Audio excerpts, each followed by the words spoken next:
और rising Rajasthan education pre summit में बोले हैं निफ्ट निदेशक प्रोफेसर GHS प्रसाद। उन्होंने कहा कि टेक्नोलॉजी के साथ फैशन और डिजाइन में अपार संभावनाएं। आज का युग तकनीक और डिजाइन का युग है। हमारी समस्याओं का मानव केंद्रित समाधान ढूंढने की जरूरत है। इसके लिए सृजनशील और रचनात्मक युवाओं की खूब जरूरत है।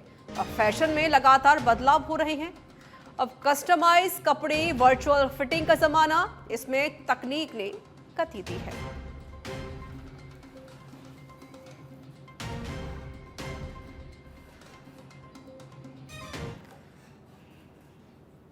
और नागौर की मेड़ता सिटी थाना क्षेत्र में हनी ट्रैप का मामला सामने आया। मामले में गोटन पुलिस ने कार्रवाई करते हुए एक महिला और उसके 3 साथियों को गिरफ्तार किया है।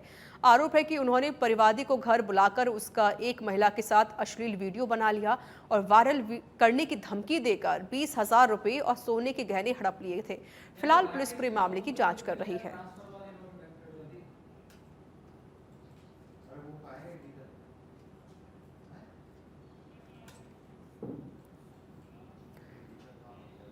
और आगामी छठ पूजा के पर्व को देखते हुए जयपुर जिला प्रशासन ने गलताजी परिसर में तैयारी को अंतिम रूप दे दिया है। कलेक्टर डॉक्टर जितेंद्र कुमार सोनी ने बताया कि मंदिर ठिकाना गलताजी में कार्यरत समस्त स्टाफ द्वारा उपलब्ध कराए गए बैंक खातों में वेतन जमा कराने जा चुका है। साथ ही उन्होंने बताया कि जिला प्रशासन द्वारा छठ पूजा के लिए मंदिर परिसर में कंट्रोल रूम स्थापित किए गए हैं।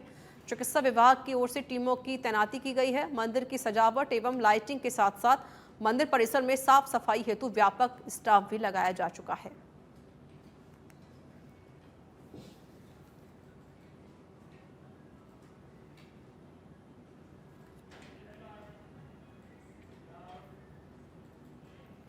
नीति आयोग की ओर से हनुमानगढ़ जिले के संगरिया ब्लॉक को आशांबित ब्लॉक के रूप में चुना गया है। इस संबंध में आज संगरिया ब्लॉक के बोलावाली गांव में जल उत्सव का आयोजन किया गया। कार्यक्रम में जिला कलेक्टर कानाराम सहित अन्य अधिकारीगण मौजूद रहे। कार्यक्रम में उपस्थित ग्रामीणों को जल संरक्षण और नशा मुक्ति की शपथ दिलाई गई।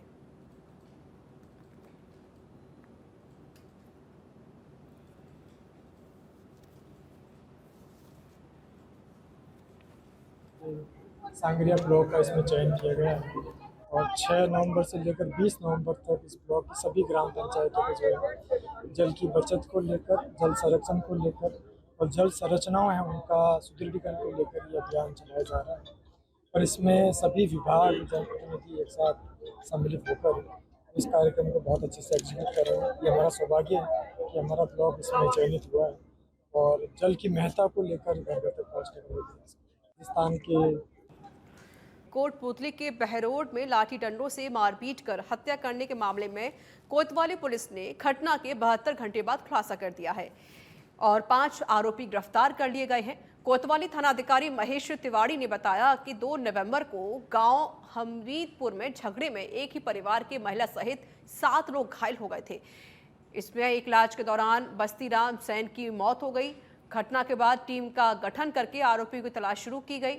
आरोपियों ने गांव में अपना वर्चस्व बनाने के लिए आसपास में हुई कहासुनी के बाद एक परिवार पर लाठी डंडों से जानलेवा हमला कर दिया था।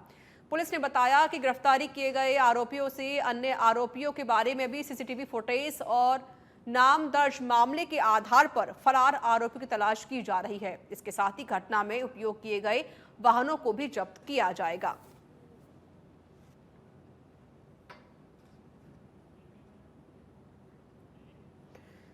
कलेक्टर कल्पना अग्रवाल ने कोटपुतली बहरोड के दांतिल गांव में रात्रि चौपाल लगाए। इस दौरान ग्रामीणों से रूबरू होते हुए ग्रामीणों की समस्याएं भी सुनी हैं, जिनमें मुख्य रूप से बिजली, पानी, सड़क निर्माण, रास्तों से संबंधित प्रकरण प्राप्त हुए हैं, जिसे लेकर उन्होंने समस्याओं के समाधान के तुरंत प्रभाव से निराकरण करने का आश्वासन दिया है। इस मौके पर एसडीएम कपिल उपाध्याय, तहसीलदार सहित ब्लॉक स्तरीय अधिकारीगण मौजूद रहे।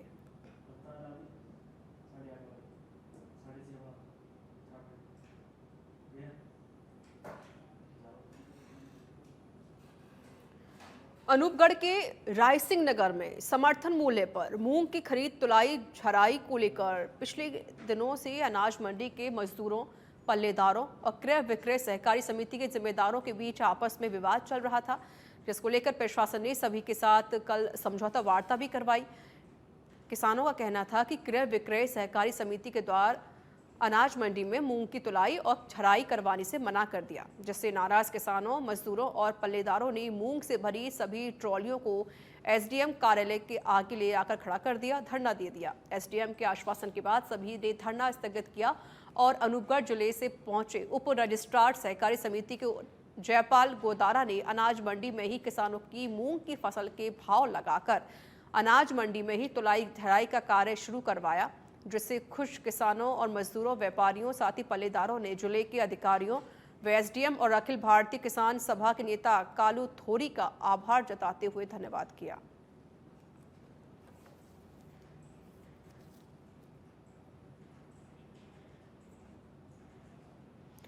बलौतरा के सिवाना से खबर है, जहां अवैध शराब के खिलाफ पुलिस की कार्रवाई देखने को मिली है। नाकाबंदी के दौरान संदिग्ध वाहनों को चेकिंग के दौरान कार्रवाई की गई। पंजाब निर्मित 51 कार्टून जब्त किए गए हैं। 25 लाख रुपए बताई जा रही है जब्त शराब की कीमत। थानाधिकारी इमरान खान के निर्देशन में ये कार्रवाई हुई है।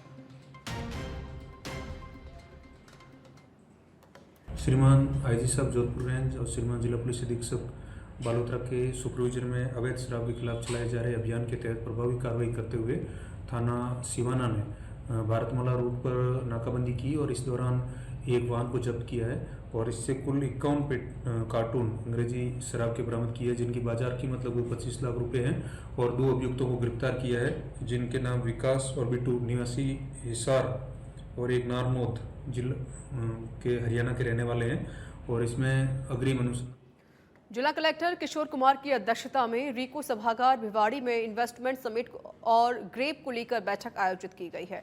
जिला कलेक्टर ने बाबा मोहन राम मंदिर पहाड़ी क्षेत्र में बनाए जा रहे नगरीय वन में पौधारोपण करने हेतु की जा रही तैयारियों का निरीक्षण भी किया।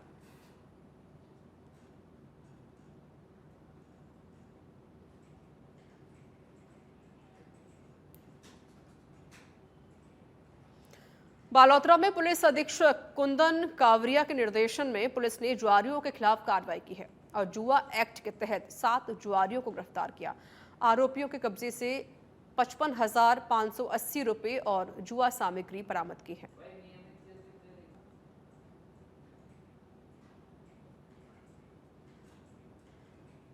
पुलिस अधीक्षक महोदय बालोतरा के निर्देश पर अवैध गतिविधियों एवं जुआ सट्टा पर अंकुश लगाते हुए पुलिस थाना बालोतरा की 2 टीमों ने अलग अलग जगह पर कार्रवाई करते हुए सार्वजनिक स्थान पर जुआ खेलते हुए करीब 7 जनों को अदम इत्काल गिरफ्तार किया है तथा उनके कब्जे से 55,580 रुपये जुआ राशि एवं सामग्री जब्त की गई है, जिसके तहत 13 आरोपी में सुमेरपुर की जवाई कमांडी क्षेत्र में सिंचाई के लिए 4 नवंबर को नहर खोली गई थी। करीबन 48 घंटे बाद भी जवाई की मुख्य वितरिकाओं सहित माइनरों में पर्याप्त गेज मेंटेन नहीं होने से किसानों के खेत असंचित रह रहे हैं, जबकि पिछले साल उन खेतों में पर्याप्त रूप से सिंचाई हुई थी। किसानों का कहना है कि इस बार अच्छी बारिश से खेतों में अभी भी नमी बनी हुई है, फिर भी खेत पिछले साल के मुकाबले कम सिंचित हो रहे हैं। बता दें कि जल संसाधन विभाग जवाई खंड के अधिकारियों की ओर से उचित मॉनिटरिंग नहीं होने के कारण किसानों को सिंचाई से वंचित रहना पड़ रहा है।